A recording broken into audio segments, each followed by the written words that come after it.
Type for me, I cannot remember. Via Cisco, when you have So anybody who's interested in music, now it's not relevant necessarily for this class, but I know some this, students How you do might be interested in things like that, and that sounds like a fun one to do. Pointed out. So tonight's 6:30, tonight's so we 1:15. have to shoot But first, today, demo. what are we gonna do today? Demo? All right, let's Oh. see. Everybody like my grading criteria for homework Yeah, one? it's like just Yay. and stuff, and then but you're sending it to GitHub. Let's make the grading criteria for So homework they're two. I just thought, saying- as an exercise, we will together figure out what should we award points for. Don't tell the people who aren't here. Let's see. Okay, so here we are. We're going to get into information management, i.e., the very beginnings of learning about, what databases are for and things like that. We'll wrap up the React State Management first. Yeah. And then Thursday, we're going to start talking about back-end APIs. Of course, we're going to be using that for homework 3. Okay? So, let's see. I have my spreadsheet here. Can everybody see this? Here's my spreadsheet.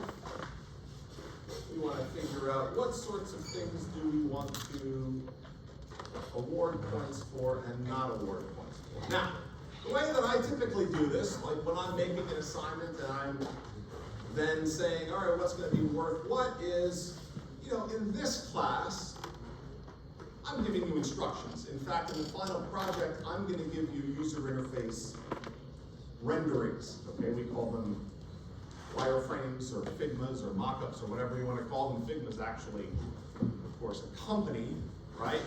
It has a website, but they've become so popular that people use the term Figma. So,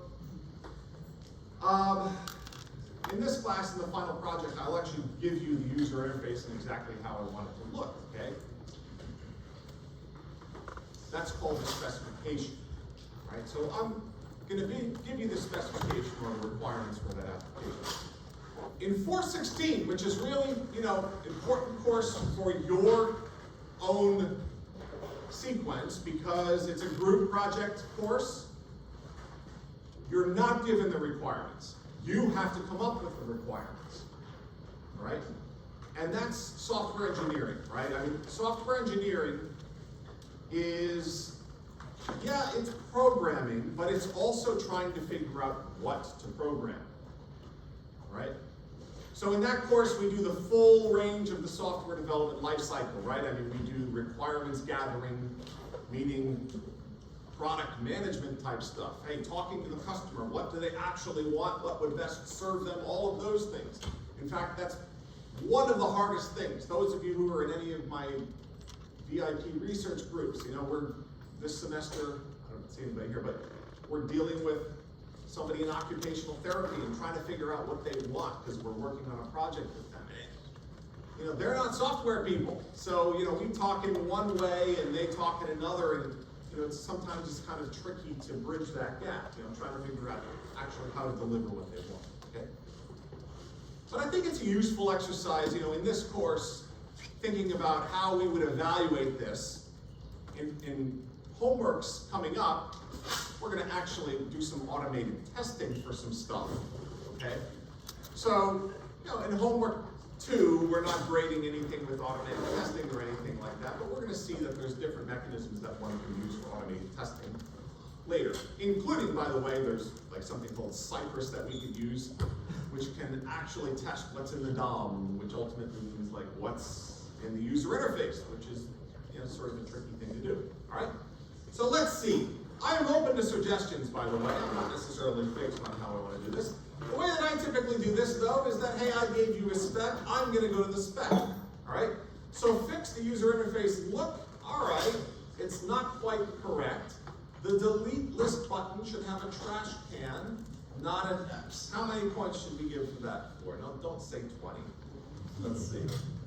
Copy this, put it in here. Let's just say for now 5. It might be less, right? That's a simple one. That's like 3 points, right? The cards for songs are not properly formatted, right? They should be better formatted. Fix this, right? How much should we give for that? Nobody has any RL, give it 5. The text for for the cards doesn't look the same, or have the hyperlinks or the year. Fix this. And these are all things that we did in homework 1, right? Let's just make that 5. You didn't give this one. The delete list modal is way too big. Make it look more appropriate. Let's make that 5. Right? Where's our tangerine font? Right? We need another font. Everybody find a good font that they like. That 5. The song cards should scroll in order to allow for many, right? How about this one? We haven't done this one yet. Well, it was implemented for you in homework 1. So,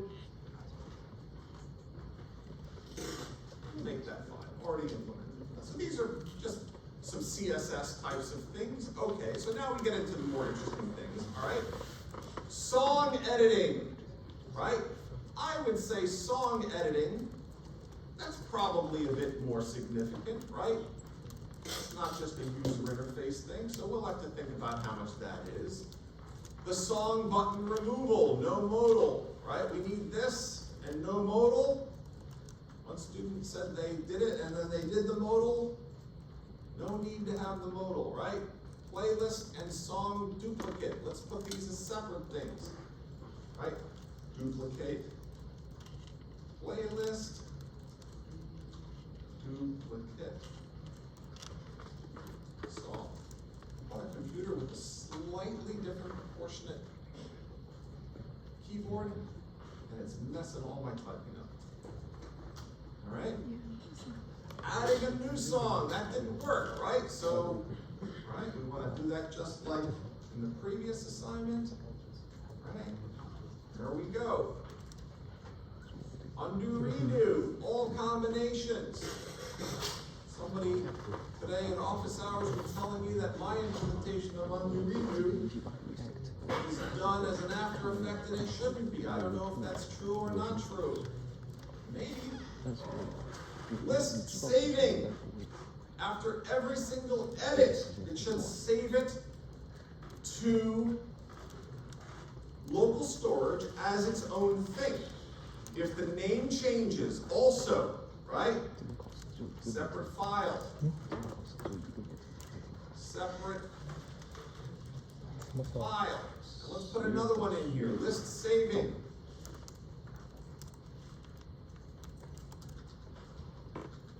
Update key name pairs.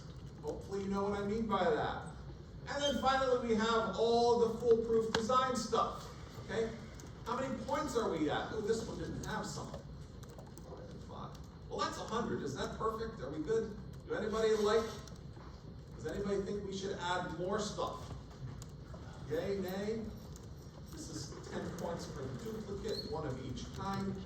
10 points for the removal button. Is that too much? Maybe we should make this 15 and this 5. Anybody else? Any opinions? No?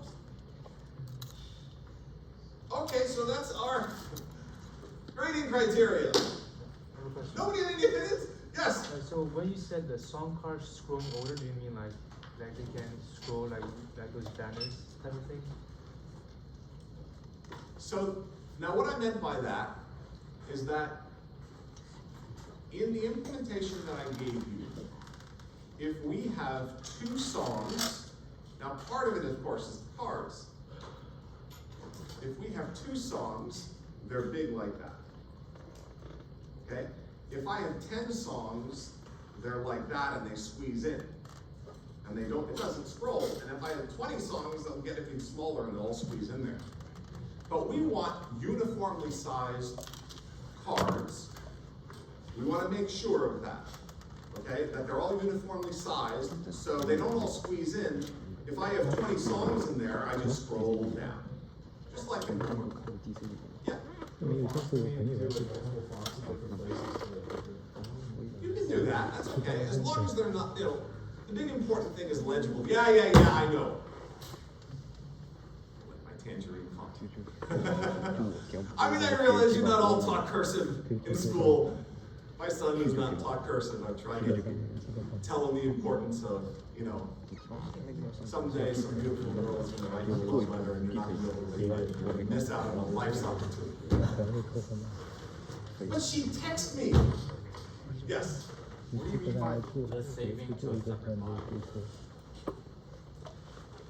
So if you look in the homework 2 that I gave you, right?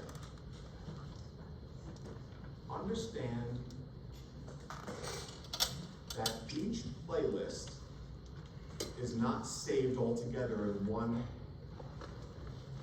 recent work. Okay? Like in homework 1, everything was stored in recent work. But here, in anticipation of what we're going to do in homework 3 and with the database, the idea is each playlist instead is to be stored separately. Okay? In a database, we'll see, like in homework 3, each playlist would be stored in what we call a document, which is essentially like a JSON file, right? So in local storage, you'll see in homework 2, with my default playlists where I gave you 3, there are 4 things that it's putting there in local storage. Because there are 3 playlists. There's all 3 playlists, and they each have a unique key. Okay? And then there is what I'm calling the session data, which is really the name key pairs, or the key name pairs. Like the unique identifier and then the name. Now again, the reason why we're using the key name pairs is when I go to, and I use Google Sheets as an example. When I go to Google Sheets, it doesn't go and load every single sheet that I have ever made, right? It doesn't do that. That's what we did in homework 1. Like in homework 1, we loaded the JSON file, we loaded all the playlists and they were all there. Like we had an array of playlists. But that's not really how a web application should work, or even a desktop application. Instead, it should only load what you're currently using, right? But the question is then, how do you advertise what's available? And you do that by key name pairs, okay? It can be other things additional to that. I mean, it can also be like Google Sheets would have additional things like last modified date, or who's the owner. Like those things also get shown in Google Sheets. You can see the sheets that are available for you to edit, and those things will all be shown there. So understand, if you change the name of a file, of a playlist, you have to change it. Make sure that you change it in local storage, because otherwise, if it doesn't get changed there or whatever, right, then when you reload it later, the name change won't be there. Now, I don't know how much of that is already implemented for you. Much of it is already implemented for you. I might have just given you some free points. Okay? The thing is that you have to make sure, just really what this is about as much as anything is don't break that. Like, if it's working, but I don't even know if it's all entirely working. I don't remember what code I took out, what code I left in. Because I always do the solution first, and then I remove a bunch of things, and sometimes I forget what I removed and what I left in. Right? But the point is, if you change a list, you have to save that list as its own file, just as you would save it to the database as a separate thing. Right, when you get to full stack web application. And if you change the name, or if you delete it, or if you add a new one, you have to change that session thing, which has the list of key name pairs. So that's really what that means. Does that help? I hope. Anybody else? Any other questions? Yeah. How do we handle when a title sound artist doesn't finish the code? I mean, we could put a limit on the number of characters depending on the font maybe, but that's not really the greatest solution. I mean, I hate cards that aren't the same size,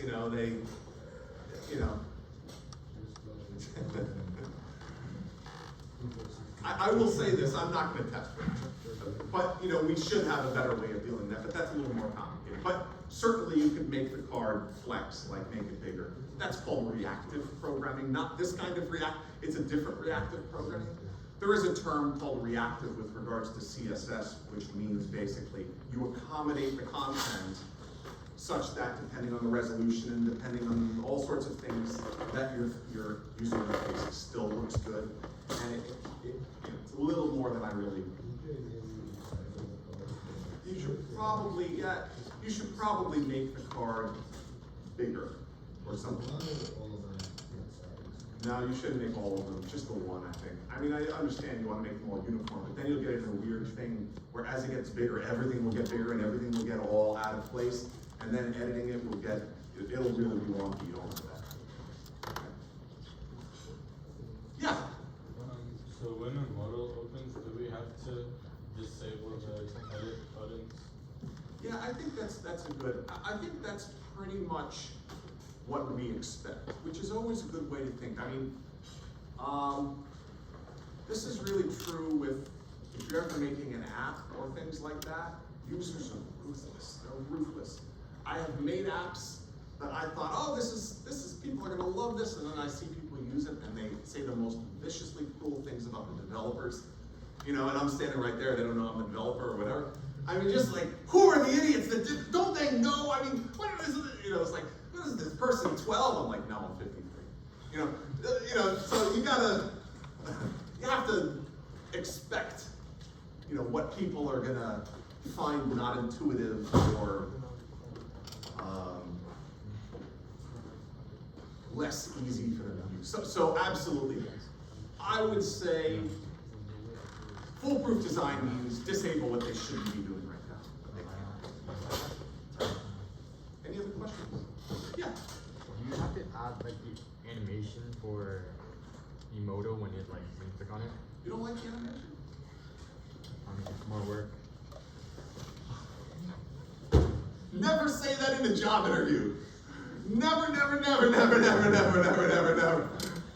Never, never, never, never, never say that in the workplace. I think my answer is it's a really good thing to know how to do, right? And the code is already there. So it is more work, but it's only a little bit of work, and it is a really good thing to know how to do. I mean, using CSS for that effect. This is a material design thing. And material design uses subtle, that's not that subtle, but it uses subtle animations to connect the user more to the product, okay? And so you might not notice it, but these days, I mean, from these little toasts, I don't know if you know what a toast is, like these snack bars, there's little dialogues that subtly pop up and then disappear, or buttons that look like they're being pressed, or, you know, all subtle sound effects and things like that. You know, we don't like obnoxious, irritating animations and you know, eye attractors too much, but the subtle things are useful, and I think that's a useful one. So I would say, yeah. Thank you for reminding me. I'll add that as some points. This is what we're here for. Anybody else have any questions? Thank you for submitting my, well, it's not my, survey, right? They asked me to participate as a class, and I said yes. So that survey, there's somebody in administration who's doing this thing called the Student Experience Project, and I asked if my class would participate. I said yes. So they have these surveys. There's going to be 2 more during the semester. So I don't honestly know what the next one is about yet, right? They're going to make it, presumably, and then I guess the idea is, you know, not just having feedback at the end of the semester, but feedback along the way, you know, to see at what points in the semester. I mean, the university is always thinking in terms of, you know, how can we, you know, make sure that students are fully engaged in the class. And so I think part of that is what that's about as well. So, okay, let's get back to what we were talking about last time before we get into information management. So we were talking again about reactive state management, and we were talking about functional components, and we were just about to start talking about context and hooks, okay? And we'll talk further about those things today and then again over the next couple of lectures, all right? So remember, we did these functional components. We like that instead of the class components. Some of you have even told me in office hours how you like them better than the class components. right? So, we now have, did we make it this far last time? I don't think we did make it here, right? I don't think so. We went through, of course, did we make it here? What slide did we end on last time? Was it here, 19? I don't remember. Here. Did we make it to React? I think we were right about to do this thing. Okay. So, what's the problem that we have that this solves? Well, the passing down of props. How does everybody feel about that in homework 2? Passing down of props. I didn't implement it. Well, I kind of did. I chose to do it in homework 2, but so you can blame me. But the thing about the passing down of props is it's just repetitive, right? So React Context, they developed this API, which originally was kind of an external API that you could use in cooperation with React, kind of like Next.js is. But one of the things that it addresses and solves is, hey, why don't we just make these props things that can be chosen to be selected, right, or accessed by low-level components, rather than have to be force-fed through these prop variables that get passed down through subsequent render calls. Okay? And that's really the problem that we're going to be solving here. And I think the best way to understand it is to see why it's an advantage. So we'll look at some examples with this, right? So again, this is all homework 3 stuff, right? So understand that context is gonna kind of work like something in Java, maybe that you might think of as a static variable or something. It's not exactly the same thing, but it's kind of like that. Meaning you're gonna have some, we're gonna say like a state management class or something, which is gonna store state variables, and then it can essentially be shared or accessed from all of these other places. So we don't have to go and pass these props down through all this hierarchy. We don't have to do that. Instead, what we can do is we can make those things, whatever the props are, we can make them available in some context. And then those low-level components can choose which ones they want to use. Right now, I want you to understand what we've been talking about with the hierarchy, with state changes, trigger, re-render, that's still gonna work. All right, it's still gonna be that way. If we change state somewhere, it's gonna prompt a re-render. And I want you to understand that stuff we talked about last time with the React component lifecycle. That stuff still is true, right? But we're not making class-based components where we override those functions. Instead, as we'll see, we're gonna use what we call hook functions to hook into those states instead, or those states of the component lifecycle instead. All right, anyway, long story short, maybe we have some component through called workspace. Like, let's just imagine that we have something called workspace. Maybe it would be equivalent to app or something like that, or maybe some part of app, okay? But let's just assume that our entire application is in some workspace. Okay, workspace is a generic term, right? But it's ours. Understand that workspace is ours. So we have a functional React component which is called workspace, okay? Well, let's just say that I want every single component in my entire application to be able to be fed what is our current theme for our user interface. And this is a little trick that a lot of developers, React developers use, which is, let's just use a theme context. It's almost like, hey, this is something every component wants, and we might change it, and they might need to access it. So rather than pass it down to them, let's just make it available almost like a single sort of thing. Okay? So we can pass it down just like that. In fact, in React, there's something called a context. We can define our own context by calling that function up top. You see that? React.create context. We create a context, right? And then once we've created it, we can actually use it in JSX. It's a little weird, right? It's a little bit weird. and we can wrap other components in it, and then later on, we can actually retrieve it and make use of it. So we can retrieve it like this, so meaning, up top, this would be done in like main.jsx, like this would be done somewhere in like main.jsx. And down here, this would be done inside one of the low-level components. Inside one of the low-level components down here, we would get the context, and then we would make use of whatever it is that we need from it. Okay? So, top-level component sets the context. Whatever do we want to make available to everything? And then low-level components are like, all right, I'll make use of this, and use this, and I won't touch this, and so on and so forth. So I want you to think now, all right, homework 3, we can now make an application react without passing down a single prop. Why? We just make context available, right? And we store all the things that any of the props need in some state variable or state management, really. And they'll all get access to it and pick whatever ones that they need, okay? So that's kind of the philosophy here. So we could make an app like this. I'm still using class-based components, but we can use functional-based components either. We can actually mix them. So here you can see I'm making a class-based component. I have render, right? I have a toolbar, and there's my toolbar up there. And the toolbar is going to make use of props. That's the old way of doing it, right? We don't want to have to send down props like this, right?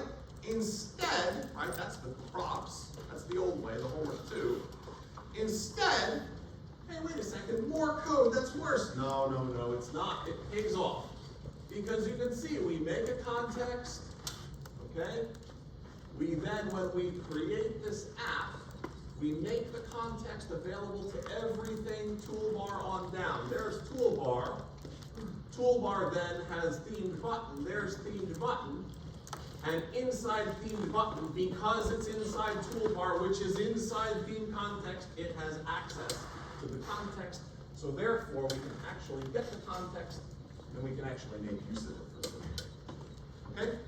So this is essentially how we can use context.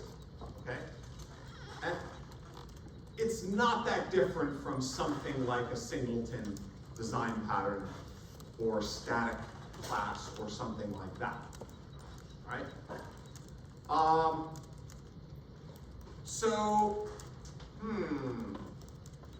The tricky thing, of course, is if we're still using class-based components, understand context, since it was just sent down, is still accessible through every single override, like every single stage of the component lifecycle. But we don't really care that much about that. Sometimes that's useful, right? But the important thing for us is, what do we share in a context? Like, what do we think is actually going to be useful to share in contexts? And in homework 3, I'm going to use a design pattern, which I think is probably the easiest to understand. But as a project gets much larger, might not be so great. And we'll talk about why as the semester goes along. Okay? But for homework 3, I think it's the easiest way to do it. And it's the easiest way to get used to using context. Right?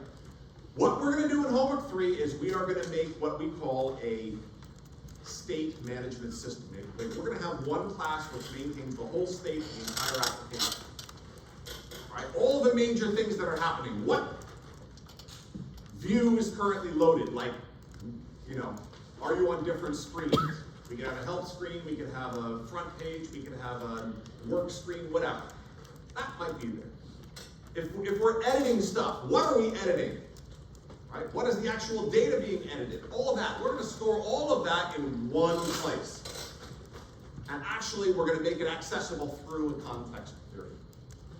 So all of the updates for everything happening in the application will all happen in one place, which will be shared through a context and accessible through all the low-level components. As we said last time, and in lecture 4, interactive state, temporary state, which we call the ephemeral state. We will have those stored in low-level components, but that's because we would never save that data. Not likely. Okay? So that's the approach that we're going to use. All right, so when you look at homework 3, you'll see that. You'll see that we're going to have a state management class, and it's going to have all the things that we have to basically keep track of in order for the application to run properly. Remember, the application is a single-page application. It even has to keep track of what page you're on. Like, that's a state variable. And if you change that variable, presumably it's going to affect what gets rendered. It's going to affect what's in the DOM, the virtual one. Okay? All right, so understand that we have this concept in computer science. This is a concept if you've ever studied multi-threading. Have you ever done multi-threading? 216, did you do any of that at all? No? 220, 320? Probably haven't taken that yet. There's some courses that I know teach it. I think 320 does it a bit. 306 does it a bit. We're going to do a little bit of it in this class. All right, multi-threading is, I would say, one of the hardest subjects that there is. Okay? We're going to do a little bit of it. It has to do with asynchronous code. We're not going to cover it today. All right? But in multi-threading, you have things called producers and consumers, right? Meaning you can have 2 threads of execution.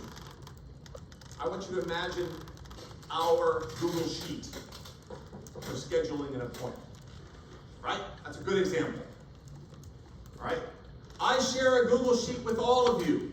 You are all running your own versions, right? Your own installations of Google Sheets. And you're all competing to edit things.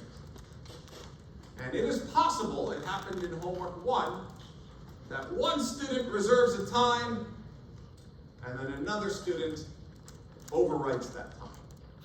That would be something in multi-threading we would call a race condition, okay?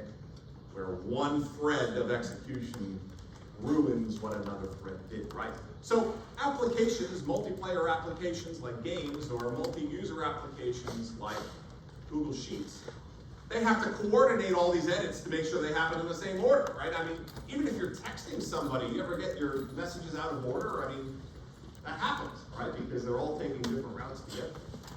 So we have this idea of producer and consumer. A producer is anything that changes data.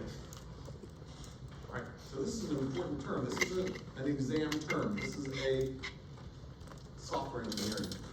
A producer is any code that changes data. Right? A consumer is any code that then uses that data. Right? So what we want to understand here with context is that we might have multiple producers. There might be multiple ways to change the data in the context.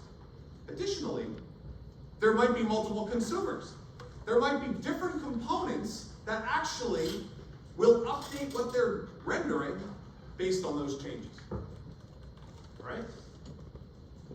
So we have to be careful in setting rules for these things and how we update these things such that it's not just unmanageable. And really how we're going to do this in homework 3 is changes to state management system, like this, the application state, are only going to be done in one place. Right? We're only going to have it done in one place. Now this is, again, I'm doing this in one very specific way. You might go into industry and find that they do it in other ways. Right? Some people will do it this way, right? But we do have to be careful that we have to make sure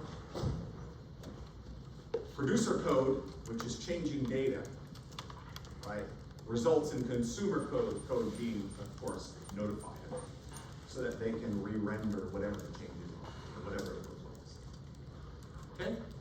All right. So, for us, what we care about is that we can have multiple contexts, and we can actually have a component that is consuming from multiple contexts, okay? And we're going to see this in homework 4, right? So I know I'm getting a little ahead of myself because homework 4, we're gonna get into web security stuff and we're gonna get into logging in and hashing passwords and all that. We're not anywhere near that yet. But I do want you to understand that we can have multiple contexts, meaning a React component of ours can actually be consuming data from multiple contexts. And we're going to divide that up in homework 4. In homework 3, we're just going to have our playlister data.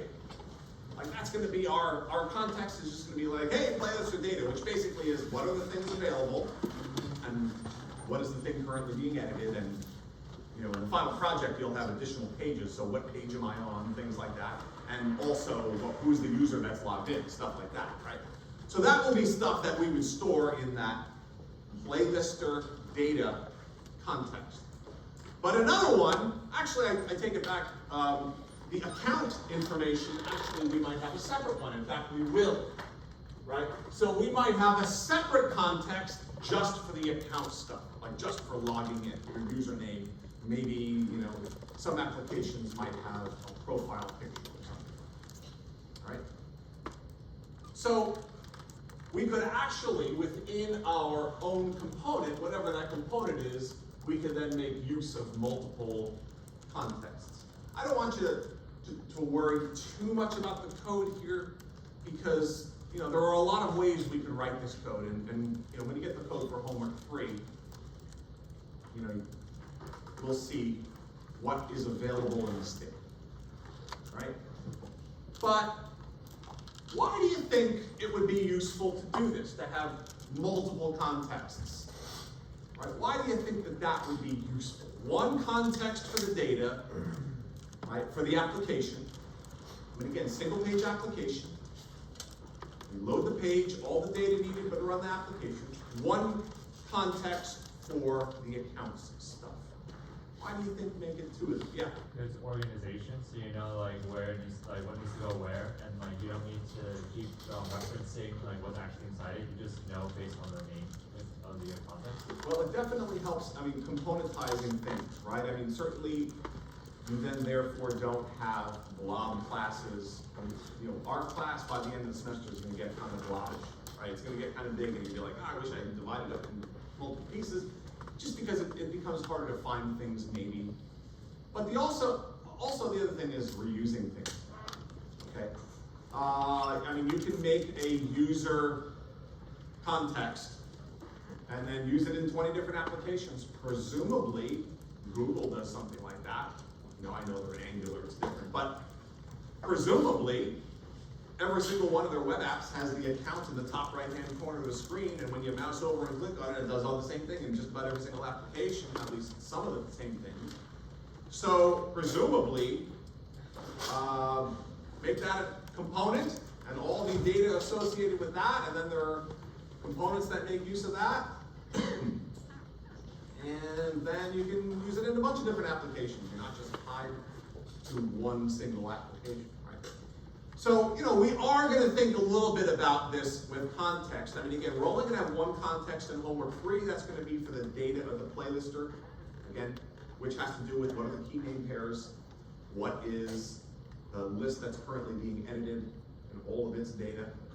But later we will add things like, you know, the account stuff, and we'll put that actually in a separate context, okay?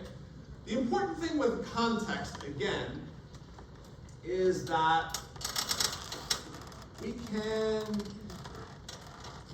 share it really top down without having to pass it through across. Okay? All right, so that's context, and we'll see, you know, certainly plenty of that with homework 3. Then there is something called hooks. Okay? And with hooks, we'll get more into context, by the way, on Thursday. So in hooks, and Tuesday, we have these, we talked about these React component lifecycle functions. Render is the most important one of them because you have to override it if you want the thing to be rendered. You don't have to override any of the other ones.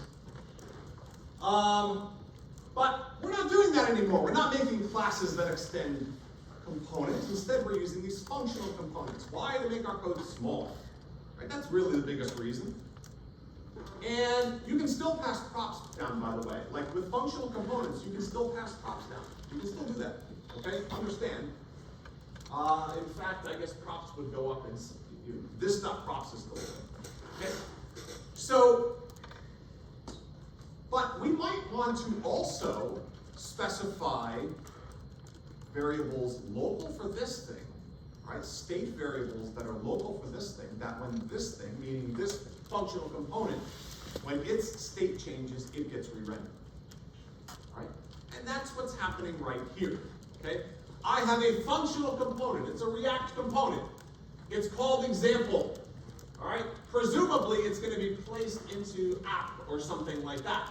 But it's just a functional component. What makes it a functional component? The answer is, well, because some other functional component is using it, and somewhere along the chain, JSX is involved, and this thing is returning JSX. That's what makes it a functional component, okay?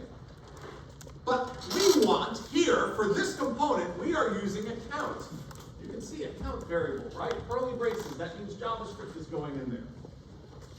Where do we get count from? Well, we're going to actually store count here inside of this functional component, not at some higher level component. We're going to store it here.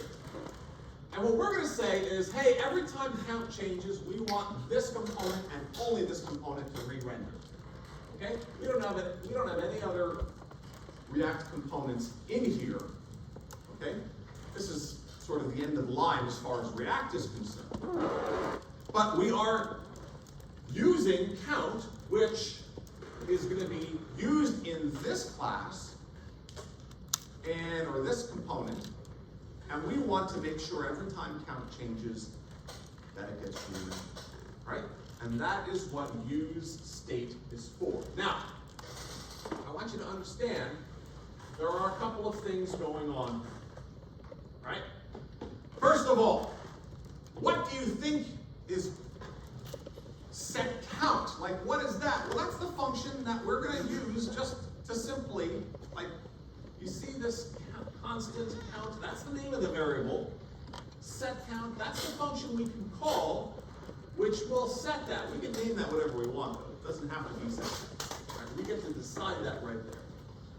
But with use state, it's giving us those two things. Use state is returning those two things. And we can name them whatever we want, right?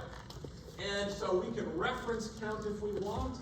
And again, if we call set count, we give it a value, it will then, boom, change that count and then re-render. Right? So, now note, this set count, you might say to yourself, wait a second, I thought you said, hey McKenna, I thought you said, don't do set state variables inside of a render. Remember we said that? We said, hey, if we do that, we get infinite recursion. And yet we're doing it here. Why are we able to do it here? How come I'm doing it here? Yeah?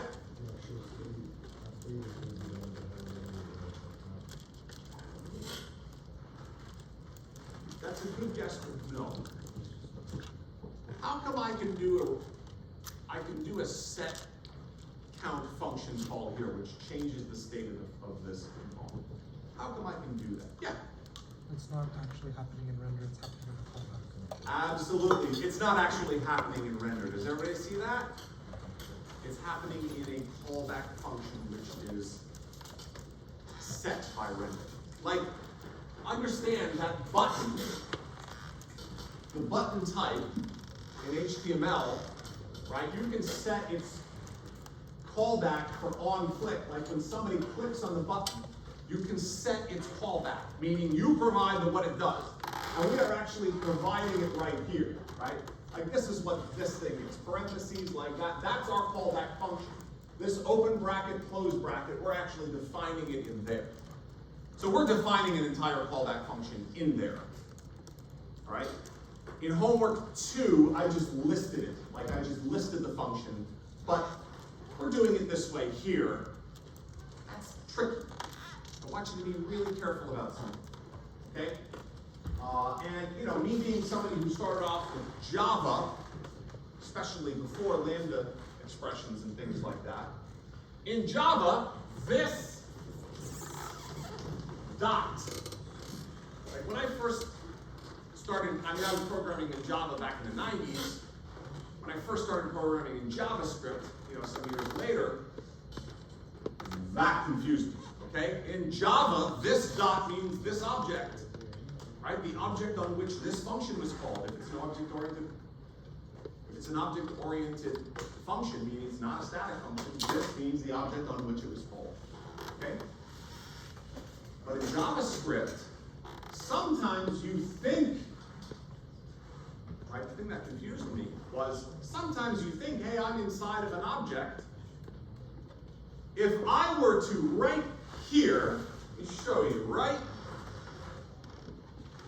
If I were to go right, oh, I can't edit that, that's a screenshot, sorry about that, I forgot I did a screenshot of that. If I were to go right here, like I can actually put multiple lines of code here, I can put a semicolon, and then put another thing, and put this dot, this can make you crazy if you're not familiar with it, right? What is this? Inside of the callback. Undefined. It's not undefined. Now, it's very likely you will try to use something that is undefined. Right? I mean, if I say this dot count there, right? It might actually give you an error. Would it be just like the button element? So. That's a good guess, but no. The virtual DOM, That's a good guess, but no. just the first class that called that, but you're inside the function, or just development, No. Like, this is tricky. Callback functions are their own thing. So if you have a callback function, this might actually be the function. Okay? Just because it's inside of a class, it doesn't necessarily mean that this means the same thing. Yeah? But specifically here, because it's an anonymous function, it doesn't apply. Because it's an anonymous function, yeah. Now, you will see, like in homework, I don't know if I did this in homework 3, in homework 2 in the code, I might have done this, where I actually explicitly made something like one of these, like a function like that. And when you do this, let me see, did I do that in code? I don't remember if I did. I certainly did it in homework 3. But let's see, like if I were to come over to here, let's see, here, and then I would guess maybe something here. Let's see. Right there. Okay? See that? In homework 2, the code, delete list equals key. That looks a little different, right? Does anybody know what that does?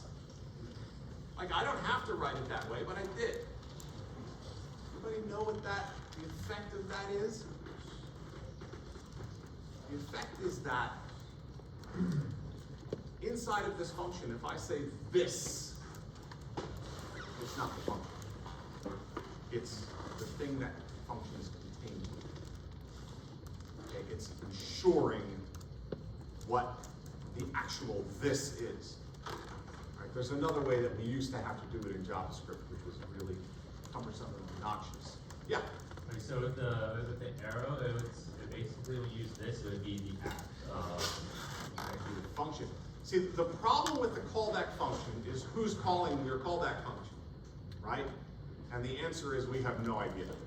Like some HTML DOM element or something might be calling it. Some internal whatever is calling it. So we don't even know who's calling that function. And when it calls it, it doesn't even know what your type is necessarily. So it just uses the function as the actual type. So this. So you always have to be careful. You almost have to be paranoid about it whenever you're in a callback function about using this, and if you're using a lambda expression, I mean, again, I want you to understand that this lambda, right, we have a function name, we have an equals, we have the parameters, then we do this. This is a different notation, right? And this is not that old in JavaScript, actually, I think 10 years, something like that, less than 10 years. So this ensures that inside of this function, this is really the thing that contains the function, not the function itself. Right? If you've ever used jQuery, then you have a whole other like troublesome and headache of this. You have to really be aware of inside of a jQuery callback, this is like, again, jQuery is the term. Okay? Anyway, so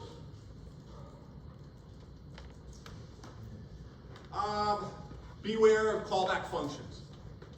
The best thing you can do to understand them is put breakpoints. All right, if you put a breakpoint in a callback function, and then, if you're in one of your browsers, you put a breakpoint in a callback function, and then you can go over when it gets tripped, and you can look and see what the call stack is, like what functions are currently active, meaning this one, call this one, call this one, call this one, call this one, and they're all still active because they're going to be active until they return. But you're like, how did I get to this one? And you'll see what this is. Right? You'll see that this isn't necessarily the containing object that specifies that, right? So that's something to be aware of. All right, so this use state, this is now a new way of specifying state. Remember we had the other way. Remember before? Like in the constructor, we said this dot state. We had a class that extends React App component.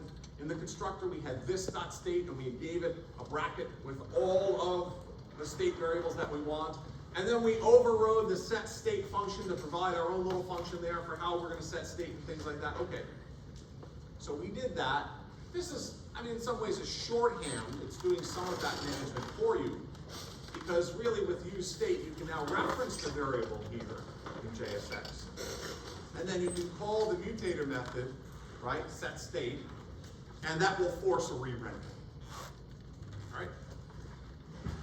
So use state is part of what we call the hooks library. In fact, every function that we would say is a hook library function starts with use, right?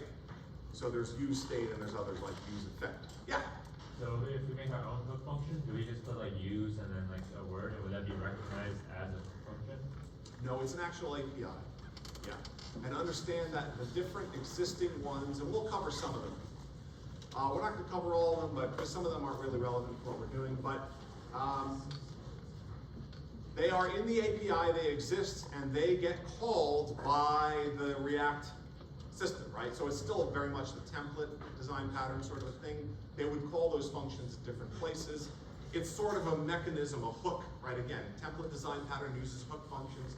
The hook design API is based on the template design pattern. So you can hook into functionality for the React API, right?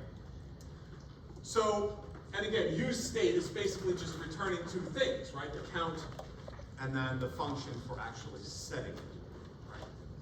So, there are a lot of different things we can use hook functions for.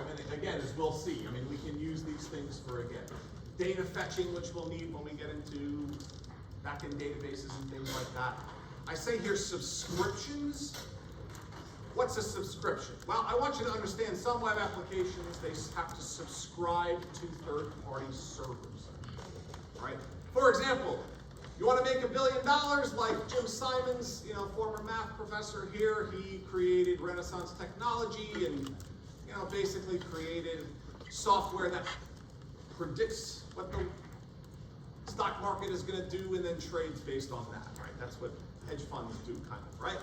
So they're getting a live feed of stock market prices from presumably the New York Stock Exchange by their software subscribing to some service which as things update, sends it to me. Okay? So that's what subscriptions are about. It's kind of like listeners for data changes. I'm going to subscribe to this data so when it changes, I know, so that I can use it in my application. Right? We do have to, of course, be aware of things like side effects, right?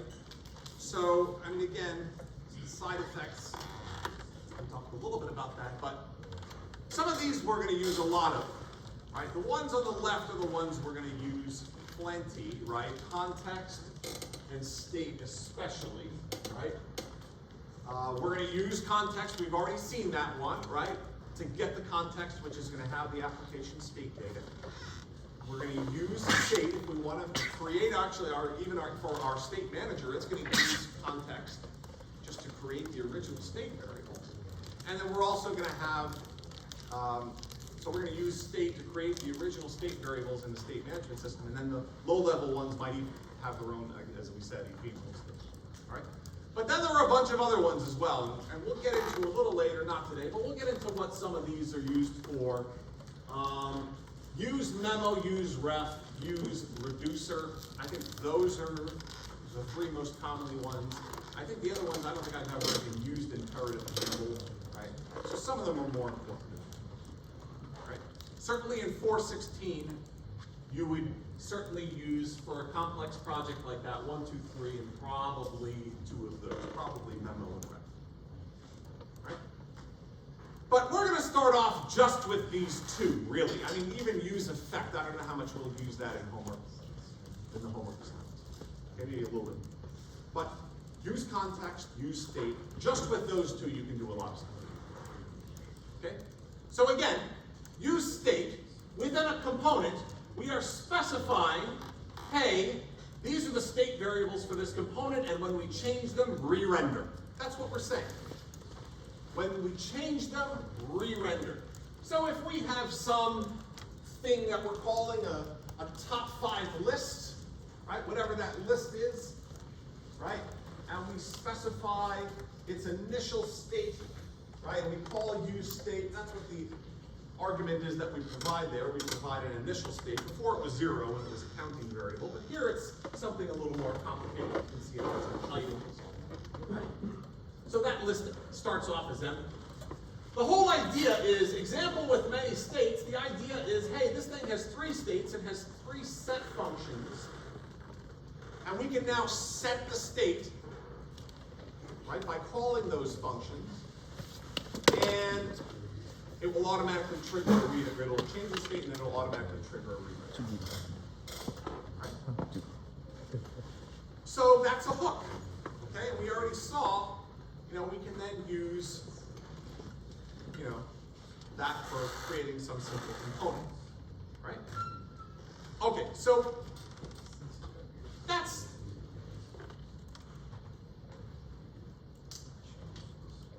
the hooks library. We're going to revisit that soon enough, okay? Because we're going to see how we're going to need to use that to coordinate communication with client and server. Right?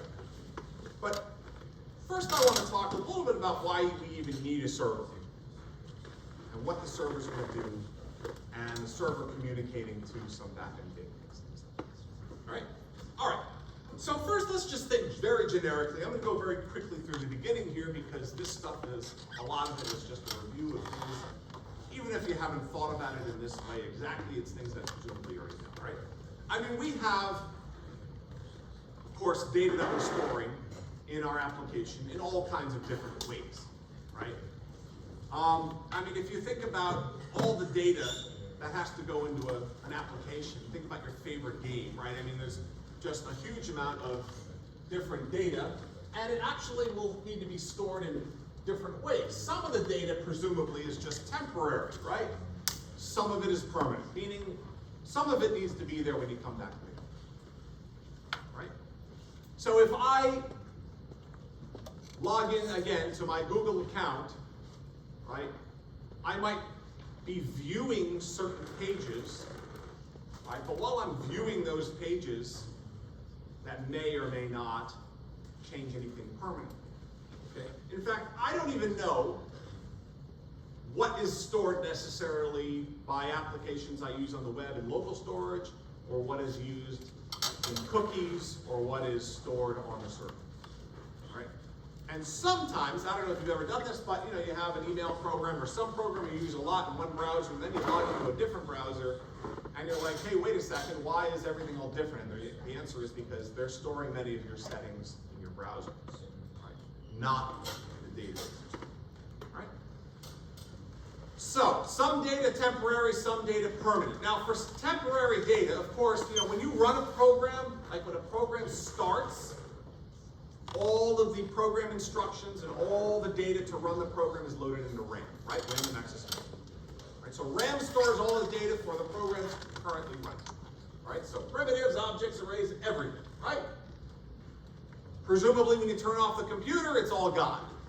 In recent years, of course, computers have gotten a little bit better so that, you know, they'll actually let you have your computer sleep, or even, you know, if your computer crashes, you turn it back on and it'll reload all the applications. It'll have a register basically to keep track of all the things that were open when it crashed. It'll even try to figure out what files were open and what web pages you were on and what tabs were open and everything. But for the most part, right, we think in terms of whatever is in RAM as temporary.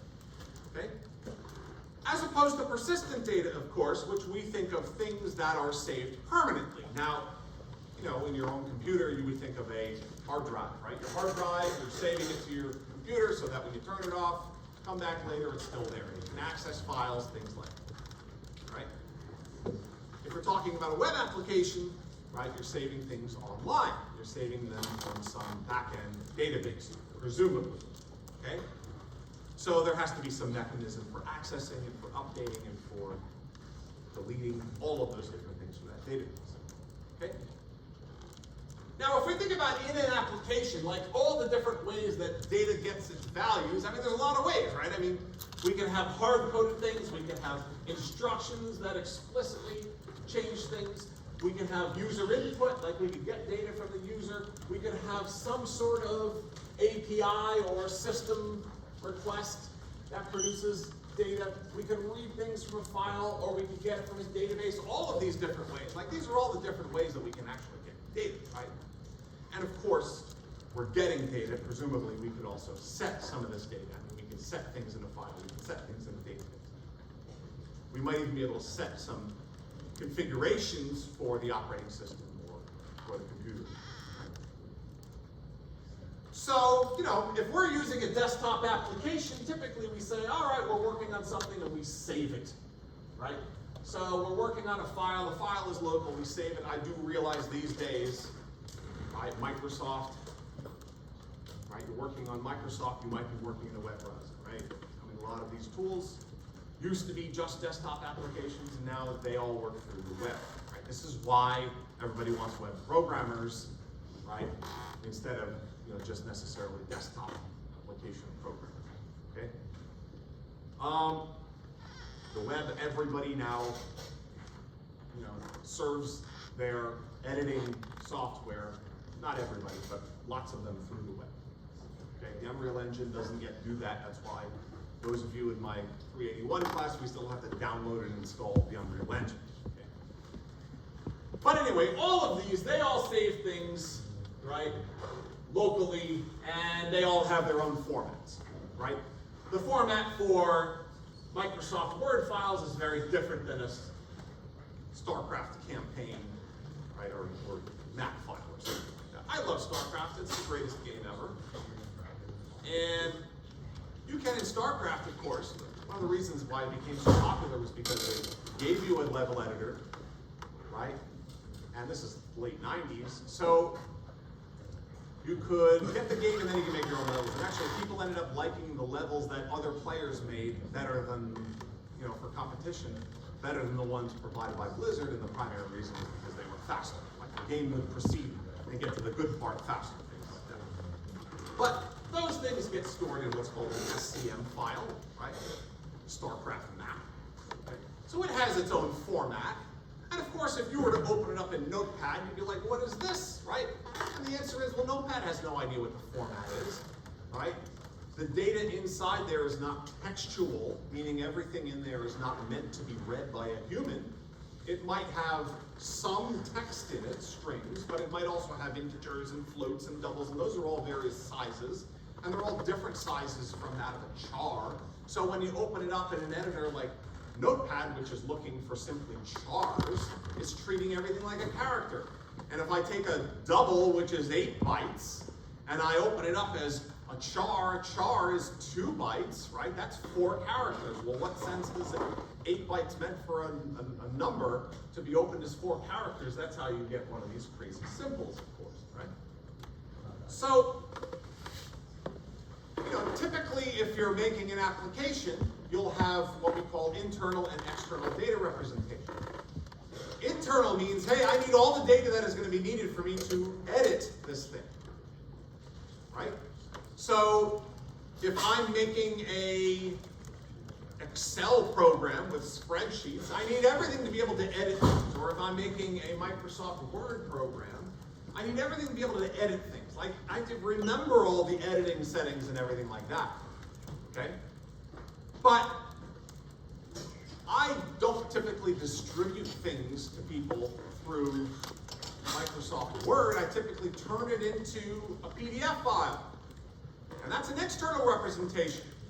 I'll export it into a PDF file. I then have a PDF file. I will give it to other people. They can't edit it. If they did, it doesn't affect what I have. That's for their consumption, right? PDF files look nice, and they're not editable, okay? Same thing with Photoshop, right? Photoshop, hey, I want to make an image. I can make this elaborate, awesome thing, beautiful. I want ultimately to make an image, though, and an image is just an array of pixels. Right? A two-dimensional array of pixels. Two-dimensional array of pixels, okay, a pixel is just one color. And I have, you know, an array of them. It doesn't say anything about that object or that object or that object or that object or whatever might be in here, presuming this might be something that we drew by hand, or we might have used shapes and things like that to draw it, and we want to move a shape or we want to change the effect of something. So all the internal representations of the application, presumably internal representation, again, for Photoshop, that's quite complicated. The external representation is quite simple. You ever look at the format of a PNG file? It's brutally simple. It's not even compressed. Right? JPEG's a little different. That's compressed. Right? But a PNG, the format is very simple. Okay? And it even is partially compressed. A BMP, a bitmap, is not compressed at all. It's just all the raw data. Like one object for each, one entry for each pixel, basically. Okay? So we have internal representations which are needed for editing and external representations needed for consumption. Now, the point of all this, of course, is that for our application, right, we're going to store everything in the database ultimately. And then depending on the user, we might choose to give them different data. Right? Somebody has access to edit something, we may choose to give them all the data needed for editing. Somebody chooses to view it, we might not. It depends. Right? So if it's an internal representation, I mean, again, a PSD file, which is for a Photoshop file, it has to be loadable into Photoshop so that we can then edit all the things that we want to. I mean, look how many different mechanisms there are for editing in there, as opposed to an external representation, right? I mean, an external representation is just for the consumption, right? It's not for more producing, right? So, again, images, array of pixels, very simple thing. Doesn't know anything about what the pixels represent, right? So, we also, of course, I mentioned, reading and writing to files. We use a stream for that, we call it, an I/O stream. Maybe you did a little bit of this in 1.14. Did you use buffered reader and print writer probably for reading and writing files, something like that, I would imagine. So, Java has probably the greatest API for reading and writing files in terms of ease of use and how robust it is and how well it's organized, because you can read and write so many different things, including compressed and all kinds of different things. Like the Java API, I like very much for that. But note in Java, if you want to do network communications, you're still using those streams. Like, if you've ever done socket programming, like you want to make a game and you want to have two players and they can send data back and forth to each other constantly, they need a socket. A socket is a connection between them. And then they need an input stream and an output stream on both sides so that they can send and receive data to one another. Right?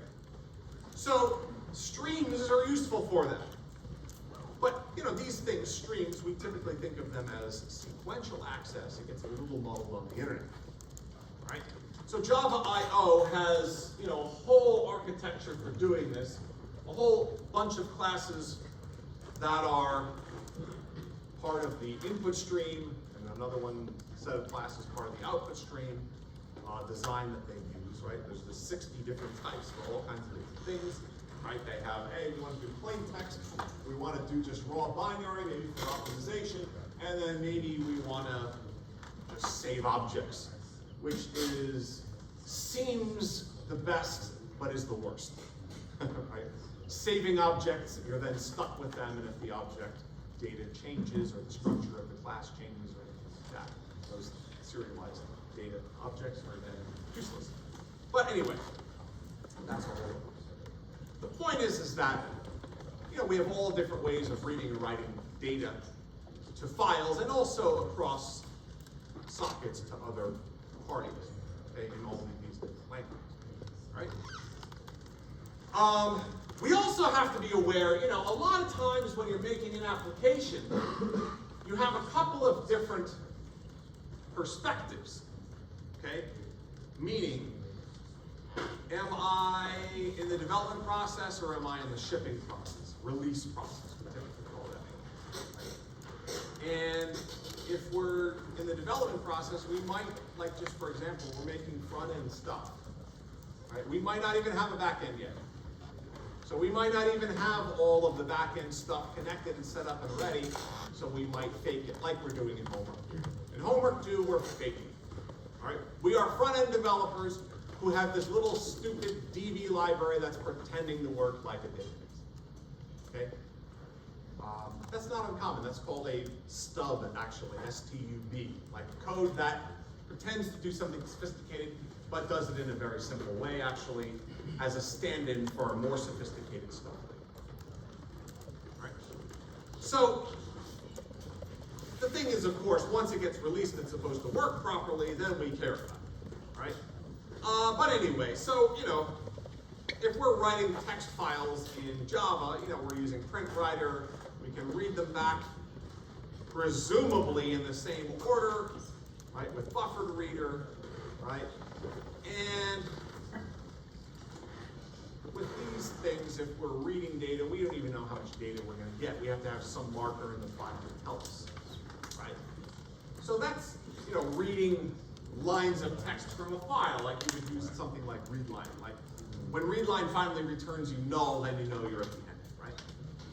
Okay, so all of that, you know, reading and writing the files and things like that, you've done to some degree, okay? But, you know, of course, if we're making a web application, and every web application, of course, gets integrated with mobile applications. I did see at the job fair the other day, Epic was here. All right, I don't know if everybody knows what Epic is. Epic is a software company founded, what is her name? She was the original founder of the technology and company. Somebody look it up. In Madison, Wisconsin, I think 1978 or something like that. Somebody look up what it is, founder of the company. And they make, yeah, oh, they're great. They make software for hospitals, all right? And it runs everything. It's like ERP for hospital, enterprise resource planning for hospitals. In that, the patients, the doctors, everybody has a cell phone in the hospital that has an Epic system. And everything you do, if you're a patient, you order food, the doctors can view your test results. They can change the medication. They can do everything, like a million things in there, and it's all integrated through the web, as a web portal, mobile portal. Some people are producing data, some people are consuming it. It's pretty sophisticated, pretty complicated. Okay? So, thinking about an application like this, the first thing a program like that would have to do, like Epic going to a hospital, would figure out, all right, like, what's all of the stuff that you're doing now? Presumably, lots of hospitals do the same thing. They don't all, like, not all hospitals have all of the same staff and the same tests that they can do and everything like that, right? So, there might also be, at a hospital, there might be an existing budget data. I mean, some of it might be in paper, but presumably they've had customers and they've had surgeries and they've had all these things for many years, and they're constantly collecting more data. I mean, you go to the hospital, it's like every 5-person checks, to make sure that you're the right person. Like, what's your name, what's your date of birth, what are you allergic to? Like, they keep asking you that over and over and over again, right? And the reason is because they don't want to amputate the leg of the wrong person. Right? Those types of medical errors, right? And actually, software like that, right, has dramatically helped in reducing medical errors, especially with medication. Like, the biggest problem with medical errors, I can remember the 1990s reading about this, was doctors' handwriting. Because doctors would write prescriptions, and it would have like the name of the medicine, and it would have the dosage, and other people would then try to decipher it and actually give the wrong dosage or even the wrong dosage. Anyway, but data can be gathered from a whole bunch of different sources, right? And presumably it then has to be synthesized, right? Meaning synthesized into some format that is useful for the application. Right? It might not be in its original format. It might be turned into some other format. There might also be additional analysis that's required. I mean, humans might have to review the data and then put notes or choose different diagnoses or whatever it is for a medical system like that. By the way, I mentioned Epic just because there are so many technologies associated with medical care. I mean, there's a lot of things open. Maybe if I think about the difference between, me living in the 1970s or 80s, like to now, I know people will immediately think this, but probably the biggest thing is medical care. The medical care has dramatically improved and increased in so many different ways. Okay? And a lot of that has to do with software. A huge percentage of it has to do with software. Okay?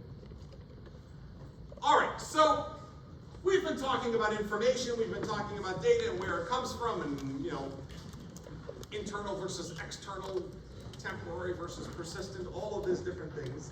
Ultimately what we want is we want an application that can create, retrieve, update, and delete data. It can do all of those different things. And again, we're going to need something that does that in a database, and that database is going to be shared by all the users, no matter where they are. So we need that on some server. That's what we call the back end, right? And we might need what's called business logic for that back end. It means it's not just going to create, retrieve, update, and delete whatever you give it. It might also have to have some decision making. It might actually have to do things like communicate with other third-party APIs or servers or whatever. Right? And if we have a lot of users, of course, it has to perform. It has to be high performance, right? So, if we're making a web application, again, we have two options for storing data. One is client storage. We've already seen that. Well, we've seen local storage. We haven't done cookies yet. We're going to do that in Homework 3, right? So we're going to introduce cookies in Homework 3, which can make some processes a little bit easier, right? And then the next thing is the back-end database, right? Thursday, we're going to get into back-end databases, and we'll look at